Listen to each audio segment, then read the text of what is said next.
What a beautiful, excellent, fantastic, outstanding advance booking of Chhaava. भाई ये film rhythm में सिर्फ देखो, कुछ फिल्में होती है जिनके कलेक्शंस क्या हो सकते हैं हम कभी सोच भी नहीं सकते हैं। और कुछ फिल्में सिर्फ कलेक्शंस नहीं, इमोशंस के साथ चलती है।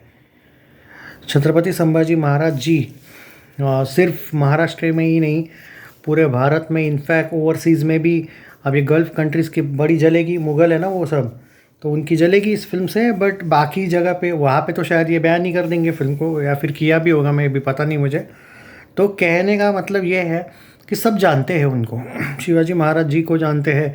तो भाई ये फिल्म नहीं है, ये एक इमोशन है। हाँ, अब जो लोग वॉर ड्रामा या फिर based on true story, but आपको मैं क्लियर बात बोल रहा हूँ, बहुत से वॉर्स भी देखने को मिलने वाले इस फिल्म में। तो मैं नो डाउट एट ऑल कि मैं बहुत ज़्यादा एक्साइटेड हूँ इस फिल्म के लिए। और एडवांस बुकिंग देखने के बाद, आई मीन ट्विटर पे मैं जो देख रहा था, एडवांस बुकिंग 8.22 करोड़ का advance booking without block seats. With block seats 11 crore की एडवांस बुकिंग देखने को मिली है, which is fantabulous. I don't have words. Chhaava trending है। और मैं पहले से ही बोला था, कुछ लोग भाई 20 करोड़ का एडवांस बुकिंग वगैरह बोल रहे थे, नहीं भाई मैं पहले से ही बोला था आपको। अब देखो होगा ऐसा टाइप का जो बोल रहे थे, मैं उनको बोल रहा हूँ। कल 13 तारीख है, तो मैं बोला था मुझे लगता है समवेयर अराउंड 13 से लेके 16 करोड़ तक का एडवांस बुकिंग शायद देखने को मिले। 15 का रेंज था मेरा वैसे भी, तो अभी भी वैसा है कि ऑलमोस्ट अभी एडवांस बुकिंग मुझे समहाउ लगता है कि कल अच्छा खासा होगा। और बस 12 से 15 करोड़ का advance booking definitely without block seats. With block seats नहीं बोल रहा हूँ, विद ब्लॉक सीट्स 20-22 करोड़ के आसपास हो सकता है एडवांस बुकिंग, बट ये होगा। और अपना प्रेडिक्शन एकदम करेक्ट चल रहा है। बाकी अब आप ये बोलोगे कि इसका डे वन प्रेडिक्शन क्या है, वो कल रात को मैं बताऊंगा। लेकिन यहाँ पे एक बात इम्पॉर्टेंट आपको जानना ज़रूरी है कि महाराष्ट्र की वजह से इस फिल्म का प्रेडिक्शन करना थोड़ा मुश्किल हो चुका है। क्योंकि यहाँ पे हम कितना भी प्रेडिक्शन करें, क्योंकि महाराष्ट्र में 60% के आसपास महाराष्ट्र का एडवांस बुकिंग है, 60 से 65%।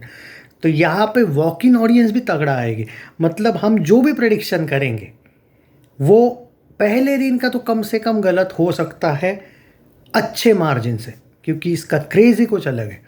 तो यहाँ पे सबसे बड़ा वही टेस्ट होगा मेरा कल रात को कि एडवांस बुकिंग, तो फिर मुझे रेंज देनी पड़ेगी और कम से कम 10 करोड़ का मार्जिन रखना पड़ेगा। आई मीन 40 से 50 हो सकता है, 50 से 60, मतलब 10 करोड़ वाला मार्जिन रखना पड़ेगा भाई।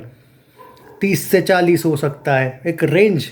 जैसे मैं सिर्फ 2 करोड़ वाला रेंजेस देता हूँ, 11 से 12, 11 से 13, 20 से 22 टाइप का। बट यहाँ पे इतना डेंजरस होने का चांस है कलेक्शन कि कम से कम 7-8 का रेंज रखना पड़ेगा। जैसे 20 से 28, 30 से 40। तो मेरा जो डे वन आप पूछोगे, एट प्रेजेंट सीरियसली बोलूँ तो बहुत मुश्किल है बताना डे वन, क्योंकि अभी एडवांस बुकिंग से अभी के नहीं बोल सकते। कल रात को मैं आपको एक्यूरेट एक आंकड़ा दे सकता हूँ, बट नेट में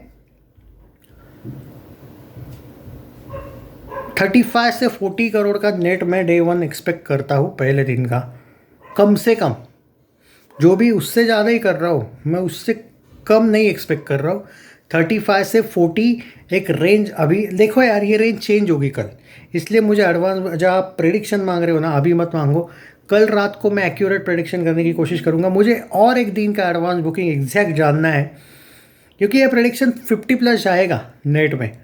डे वन 50+ भी मेरा एक अभी भी एक मन, और ओवरऑल जो मैं क्रेज़ देख रहा हूँ, मुझे अभी भी 50 से 60 वाला रेंज का लगता है। बट मुझे फाइनली कल का एक एडवांस बुकिंग देखना पड़ेगा, उसके बाद ही मैं इस बात पे कंफर्म हो सकता हूँ। क्योंकि मेरा प्रेडिक्शन वैसे एक्यूरेट आता है, बट जब एक दिन बाकी है तो मैं इतनी बड़ी रिस्क नहीं लूँगा। सो मैं प्रेडिक्शन कल ही एक्यूरेट कर पाऊँगा, क्योंकि एक दिन बहुत बड़ा होता है और ये एक हिस्टोरिक फिल्म है। कल का दिन एडवांस बुकिंग तो तगड़ा ही होने वाला है, तो ये रेंज पूरी चेंज हो जाएगी फिर। बट वॉक इन ऑडियंस भी कितना आती है कितना नहीं, अब थिएटर की भीड़ से एक अंदाज़ा तो आ जाता है भाई। तो अभी वो भी करना पड़ेगा, शॉर्ट्स भी निकालूंगा, देखते हैं। चलो, चैनल सब्सक्राइब नहीं किया है तो कर लीजिए। Moral of the story is, it's a blockbuster.